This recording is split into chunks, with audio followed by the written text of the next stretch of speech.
17e conseil municipal de la mandature ce mardi à Luçon avec 27 points à l'ordre du jour. En ouverture du conseil, les élus ont d'abord rendu hommage à Georges Candéier, ancien conseiller municipal de 2008 à 2014, qui s'est éteint il y a quelques jours au terme d'une longue maladie.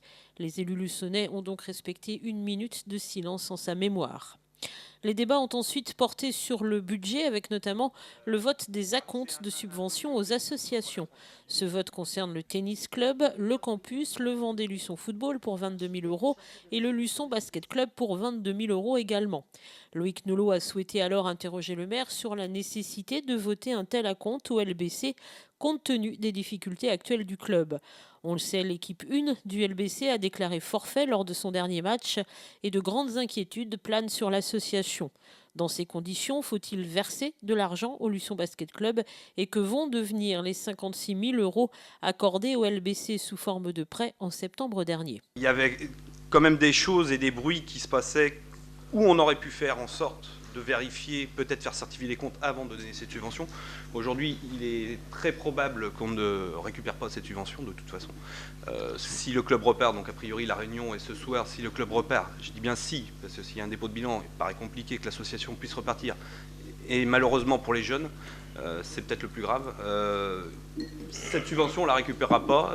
Il y a eu un accord, a priori, enfin, c'était l'accord que vous aviez avec le président de l'époque sur les 5 ans, qui ne se fera pas. Et il est bien évident qu'on ne peut pas, comme vous l'avez dit, voter une subvention sans connaître l'état réel aujourd'hui des finances.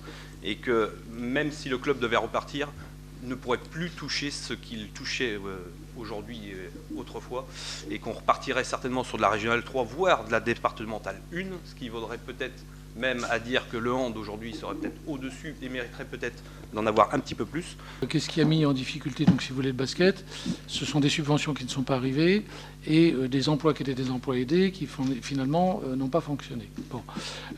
Sinon, le budget était équilibré. Hein. Donc, on a alors, quand vous dites qu'on ne va pas récupérer, je n'en suis pas sûr du tout, parce que aujourd'hui, vous avez d'anciens dirigeants qui sont en train d'essayer de reprendre la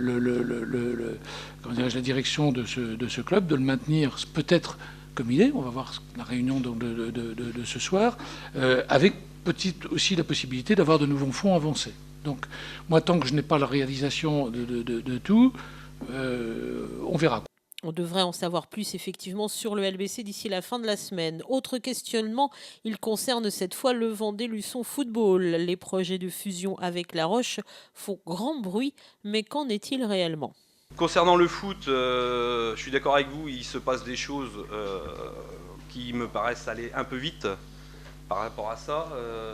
On avait aussi mis en garde par rapport aux subventions, le fait que le foot et Luçon et La Roche se mettent ensemble et engagent, au nom de quel titre on ne sait pas, les collectivités pour l'instant, paraissent un peu surprenants.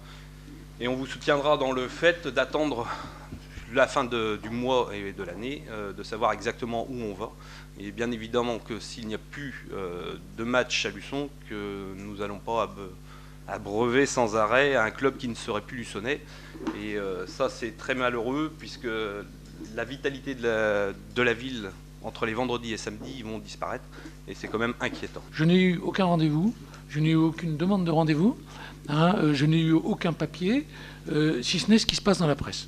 Comme je vous le disais tout à l'heure, moi, les bruits de couloir, les bruits de café, les bruits de ça, surtout, il faut être complètement sourd à ça. Faites-moi confiance, je suis capable d'être sourd quand j'ai envie de l'être. Hein. Mais j'attends d'avoir donc une certaine réalité des choses. Il est un fait, et je suis là-dessus très clair, il est un fait que si jamais demain, le club de Luçon doit partir à l'extérieur pour jouer, donc ne plus avoir de match pour Luçon. On agira comme des sponsors. Si jamais la ville de Luçon apparaît, eh bien, on aura bien sûr des subventions à donner à ce club de foot en regard de ce qu'il va nous apporter. C'est-à-dire comme les autres sponsors. On agira comme un des sponsors. Si jamais le nom de Luçon n'apparaît nulle part, la subvention sera de zéro. C'est clair, net, précis. Hein, au moins, c'est quelque chose que je vous proposerai. À retenir par ailleurs le vote à l'unanimité du Conseil pour la création d'une commission communale pour l'accessibilité aux personnes handicapées. L'opposition s'est en revanche abstenue sur la convention de partenariat avec le GEC et l'aide apportée aux enfants et sur les tarifs 2016 de l'accueil de loisirs de la Moto-Dame. Unanimité enfin sur la mise en place du service civique au sein de la collectivité qui accueillera l'an prochain 2 personnes dans ce cadre, un ambassadeur pour la mission Mémoire luçonnaise et un médiateur pour la mission Prévention des conduites à risque.